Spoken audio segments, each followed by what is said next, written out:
Good morning, everyone. Welcome, welcome. It is June 1st. So, yesterday we wrapped up May. Pretty good fashion overall.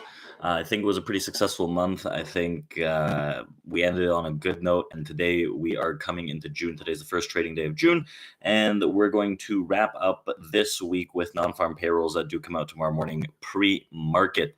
Yesterday, we also wrapped up our first day of our futures trading workshop where we talk about trading any market condition with just a few set tools that have nothing to do with technical analysis realistically, mainly focusing on how we can define where big money is actually trading to give us an understanding of how the market moves and how we can trade this on a general basis in any given market condition regardless of volatility and volume. So we're going to continue that workshop. Today is going to be day 2 of doing this live. I hope you guys join me, and there's going to be a link in the bio. But let's talk about the news at hand. I'll give you guys a breakdown of what we got going on in terms of a trading plan for the S&P 500 futures, and we're opening our Discord, our live Discord for live voice today and tomorrow um, to trade with us live. So check that out after this update at 9:15 a.m. I'm going to go in there and talk about our trading plan and our levels, share some images with you guys, and look to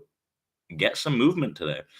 So in terms of AI, right? Is AI the next overhyped sector bubble to burst, right? Unlike crypto and other bubbles, realistically, AI has already shown a lot of promise. It's shown a lot of proof, and we've seen things actually being used in the AI space. But we have seen AI stock, right, ticker symbol AI, C3.ai, plunge about 20% after hours on Wednesday after giving a disappointing outlook during the FQ4 results. And on the earnings call, CEO Tom Siebel added that the company wasn't inclined to change expectations surrounding its guidance compared to the major boost that Nvidia's stock received following a jaw-dropping guidance that was posted last week. Other AI players and chip makers also pulled back yesterday, not that crazy of a drop, but following some very, very impressive run-ups. The drop that happened yesterday is negligible in comparison, and the latest movement might suggest that all the companies are not equal when it comes to the AI super cycle. So investors will have some deep learning to do after being consumed by everything AI. It's not as easy as it's not like the dot-com bubble where you pick up anything that has a dot-com in it or anything that has some kind of connection to the internet and just start buying it, right? These companies, we're in a more sophisticated investment cycle right now, and these companies do have valuations and they do have earnings projections. They have a lot of stuff that we can, as investors and traders, take a look at and decide whether these are fairly valued or overvalued or undervalued realistically. So when we talk about AI, I think the big companies that have proven themselves in other sectors, and mainly this sector that have been at it for years, for decades, something like Nvidia, are going to be the ones that are going to sustain a lot of the volatility that comes with drops in the AI space. So, um, the real thing to consider is how much a firm will successfully capitalize and monetize the artificial intelligence offering after the meme rally settles down and huge price swings come to a halt. So the euphoria is rooted in a very promising underlying technology. This is the wealth manager from Blank Sheen says, and even with the recent market euphoria driven by artificial intelligence, the market is sending clear signals that artificial intelligence is here to stay, as this technology has a potential to overhaul how companies do business, which is a major implication for corporate earnings. As we stated, we saw that Nvidia crossed that $1 trillion mark. It's now below $400, but it still has some potential leg room to go. Yesterday was a pretty engulfing bearish day. Let's see if the bulls do step in on this yet again. But I think the peak of Nvidia was just above 400 on that last rally.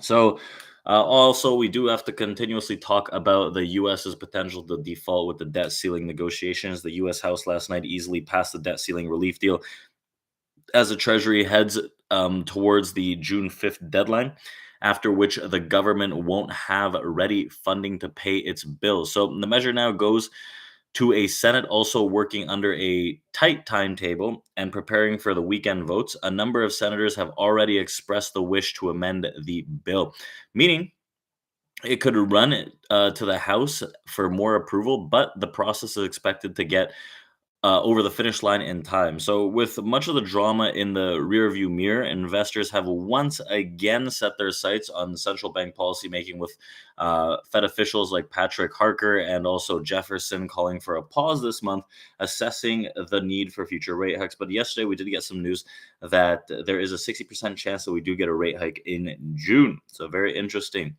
Um, we'll see how this shapes up, right?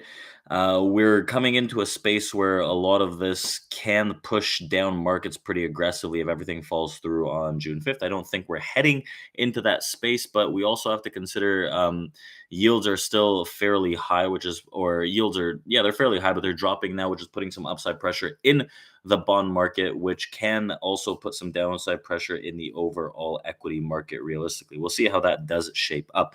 Um, a few other things to mention. We're talking about our levels and plans on the trading session. Yesterday, we found the lows. We were talking about that sell from the 98s, 4200s. I hope everyone was listening to that plan that we had laid out yesterday into that mid 70, long worth over 20 points into the end of the day.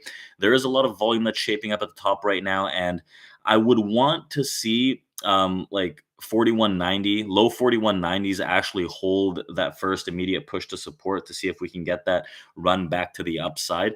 If we start failing aggressively today and we start hurdling back under 4182, we'll probably see the test of the lows, and I think we enter the distribution to the downside in that part, right? We've failed some of these top distributions, and we do need to see today's rally shape up. Otherwise, it's going to be bad news for the bulls. So that's what I'm going to be watching. And again, join me in our Discord community.tradeproacademy.com, where we're going to be going live trading today and tomorrow. Hope to see you all there. And then we'll do this again. We'll do YouTube again on Friday as we get those non-farm numbers out. We're going to trade those with our team, and I'll see you guys there. Good morning, Michael.